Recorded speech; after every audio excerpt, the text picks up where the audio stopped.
In less time than it takes to blink, your click just bounced off satellites, dove through undersea cables, and passed through a dozen strangers' machines. A human blink lasts roughly 100 milliseconds, but a good web page aims to load in under 300.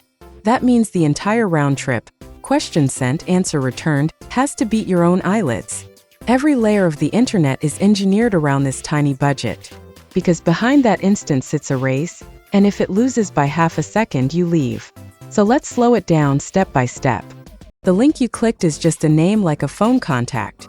Computers only speak in numbers called IP addresses. So your device fires off a DNS lookup, the internet's phone book, to translate that name into a location. This resolution can happen in as little as 20 milliseconds if it's cached nearby. That question doesn't crawl. Data races through fiber optic cables at nearly 2/3 the speed of light. Next comes the TCP handshake, a three-step greeting between your device and the server. Your computer says hello, the server says hello back, and your computer confirms. Only after this tiny conversation does a real connection open. Each step costs a full trip across the network. Once your device knows where to go, it doesn't just start talking. First, it has to shake hands, a strict three-step ritual. This is the TLS handshake, the reason your address bar shows a padlock. Your device and the server swap cryptographic keys, agreeing on a secret code that only they can read. From this moment on, anyone spying on the wire sees pure gibberish. Today, over 95% of web traffic uses this encryption. But here's the wildest part, and most people never notice it happening. Data travels through fiber at roughly 2/3 the speed of light. A signal from New York to London and back takes about 70 milliseconds. Just physics, no delays. That's why every extra round trip matters, and why engineers obsess over shaving off milliseconds. Speed of light is the ultimate speed limit. Now the finish line. The server bundles your page into tiny packets and fires them across the world, where your browser reassembles them in perfect order. Content delivery networks store copies of websites in thousands of servers around the world.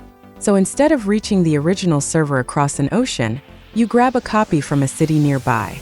This can cut load times by more than half. It's like every website has a local branch just for you. So the next time a page just appears, remember, you didn't open a door. You launched a race around the earth, and it won in a blink. So far we've found the server, shaken hands, and built the vault, all before your page even starts loading. And the wildest part is still coming.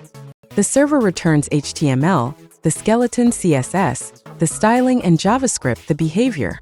Your browser parses the HTML into a tree structure called the DOM, layers on the styling, then calculates exactly where every element sits. Only then does it paint pixels onto your screen. This all happens in a handful of milliseconds. Meanwhile, your browser isn't waiting politely. It's grabbing dozens of files all at once in parallel. A single page might pull in fonts, images, scripts, and style sheets from many different servers at the same time. The average web page today weighs over 2 megabytes and makes dozens of separate requests. Modern browsers juggle all of these in parallel to keep everything inside that tight time budget. There's also a hidden shortcut working in your favor, one you trigger before you even clicked. Your browser remembers pieces of sites you visited before, storing them locally in a cache. On a repeat visit, it skips downloading those files entirely and pulls them from your own device. That's why a site feels lightning fast the second time you open it. Caching can slash load times dramatically. Now stack it all together. In 1/3 of a second, look at everything that just happened. A name became a number. A connection was opened and encrypted. Data across continents was pulled from a nearby copy, then rebuilt into a living page, all before your finger even left the screen. Studies show that if it takes longer than 3 seconds, over half of visitors simply leave.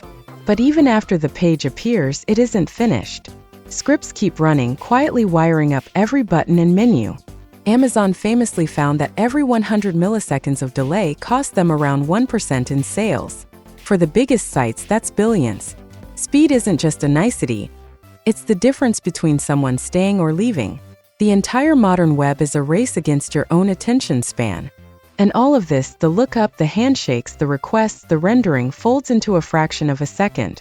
Newer standards like HTTP/3 and QIC combine several of these steps into one, cutting out entire round trips.